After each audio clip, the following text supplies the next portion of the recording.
Spécificité de l'industrie de l'événementiel sportif. Abordons d'abord une notion d'analyse coût-bénéfice pour les acteurs. La production des spectacles sportifs, sous le terme production, est fréquemment utilisée en économie mais aussi dans le vocabulaire courant. Néanmoins, sa définition reste souvent approximative. Ainsi, par exemple, la production désigne indistinctement l'action permettant de donner naissance aux biens et services et le résultat de cette action, le produit fini. Dans la mesure où elle nécessite la coopération de nombreux producteurs, organisateurs, joueurs ou clubs et diffuseurs, eux-mêmes en relation avec d'autres acteurs, les supporters, les fans, les annonceurs principalement, la production du spectacle sportif semble plus complexe à étudier. Par ailleurs, plusieurs temps sportifs peuvent être distingués. Le match, une série de matchs, un aller-retour par exemple, une compétition particulière, une saison ou plusieurs saisons. Néanmoins, quelle que soit sa nature, schématiquement, tout processus de production peut être représenté de la façon suivante, à travers 3 phases: une phase de préparation-réflexion, une phase de réalisation, une phase de finalisation. L'analyse économique des événements sportifs suppose la formulation claire et précise de la question à laquelle l'analyste est chargé de répondre. Est-il opportun pour un entrepreneur privé d'organiser une grande manifestation ou d'acquérir la franchise d'un club professionnel? Est-il opportun pour une ville ou une région de mettre sur pied une méga manifestation ou d'accueillir une équipe professionnelle prestigieuse? Une aide financière publique ou aux organisateurs d'une compétition, à un club de la région pour la construction d'installations sportives sont-elles judicieuses? Quelles sont les retombées à court terme et à long terme d'une manifestation de grande envergure ou de la présence d'un stade sur l'activité économique et l'emploi de la région? Quel est l'impact à long terme des méga manifestations sur la croissance économique? Quelle méthode d'analyse peut-on utiliser et pour quelles questions? 5 questions majeures auxquelles il faudra trouver une méthodologie, une réponse. Question: étude d'opportunité pour un entrepreneur privé, étude d'opportunité pour une ville ou une région ou un pays, justification d'une aide financière publique, impact macroéconomique à court terme, impact macroéconomique à long terme. Plusieurs types d'effets des manifestations sportives se présentent. Les manifestations sportives exercent différents types d'effets sur l'économie de régions hautes. Il convient de distinguer si les bénéfices et les coûts qu'elles engendrent sont réels ou pécuniaires, s'ils ne manifestent à court terme ou à long terme, s'ils sont matériels ou immatériels et s'ils ont un caractère privé ou externe. Quels sont les types d'effets que l'on peut rencontrer lors des manifestations sportives? On va trouver des effets réels et pécuniaires, à court terme ou à long terme, privés ou externes, matériels ou immatériels.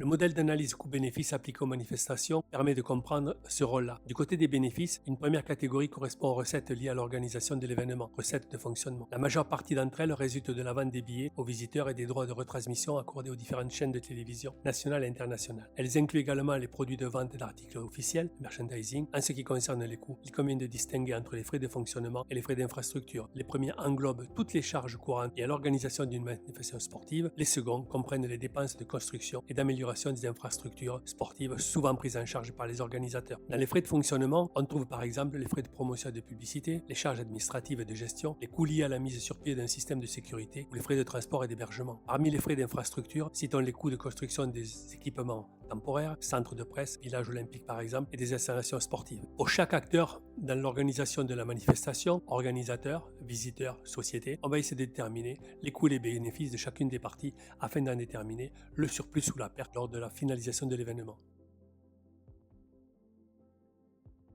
Si les recettes sont supérieures aux frais de fonctionnement et d'infrastructure, les organisateurs réalisent un bénéfice. Dans le cadre d'une analyse coût-bénéfice, celui-ci correspond à un surplus indiquant que du point de vue des organisateurs, il est opportun d'organiser la manifestation. Pour juger de la rentabilité globale du projet, il convient cependant d'établir un bilan des coûts et des avantages pour les deux autres groupes, si les visiteurs et la société dans son ensemble, soit les visiteurs et la société dans son ensemble. Pour l'organisateur, on analysera les coûts sur les frais de fonctionnement et d'infrastructure, et les bénéfices et les recettes d'exploitation qui généreront donc un surplus ou une perte. On déterminera le surplus pour le consommateur, on déterminera les coûts et les bénéfices pour la société. Si les bénéfices excèdent les coûts, la manifestation se traduit par une augmentation du bien-être de la collectivité. Dans le cas contraire, la mise sur pied de cette manifestation conduit à une perte pour la société. Société, on va rencontrer des coûts, les dommages à l'environnement naturel, la congestion, la congestion liée à la surpopulation, les frais d'infrastructure à la charge des pouvoirs publics. Les bénéfices, l'augmentation de la productivité des facteurs, l'effet d'image et de notoriété qui engendreront un surplus ou une perte. Coûts et les bénéfices liés à la manifestation sportive. Pour chaque groupe d'acteurs, on va réaliser une analyse coût-bénéfice pour déterminer un bénéfice ou une perte. En additionnant les avantages et les coûts des organisateurs, des visiteurs et de la société, on obtient un critère permettant de juger de l'opportunité d'organiser un événement sportif particulier, qui permettra de déterminer le surplus ou la perte pour la société, qui représente finalement le critère de décision.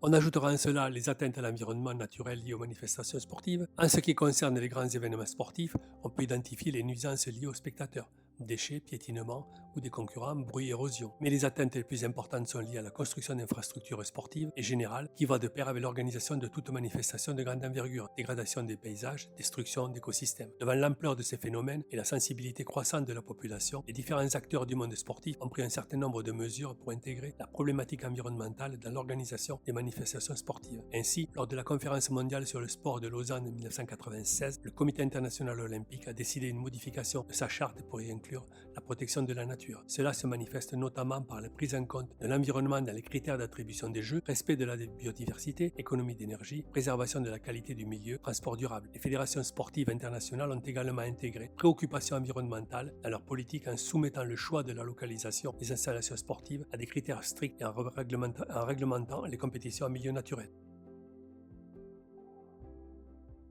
On va essayer d'analyser aussi les catégories de valeurs économiques attribuées aux éléments du patrimoine naturel par la valeur d'usage ou les valeurs patrimoniales. La valeur d'usage directe est liée à l'utilisation directe des ressources. La valeur d'usage indirecte est liée aux bénéfices retirés de l'utilisation indirecte des ressources. Le patrimoine naturel possède également une valeur pour les individus qui désirent sauvegarder cette option pour plus tard, valeur d'option. Le bénéfice consiste à savoir que le patrimoine naturel existera toujours lorsque l'individu exercera cette option. La valeur économique totale se décompose en valeur d'usage et de non-usage. Les atteintes les patrimoines naturels représentent des coûts immédiats, perte de valeur d'usage ou future.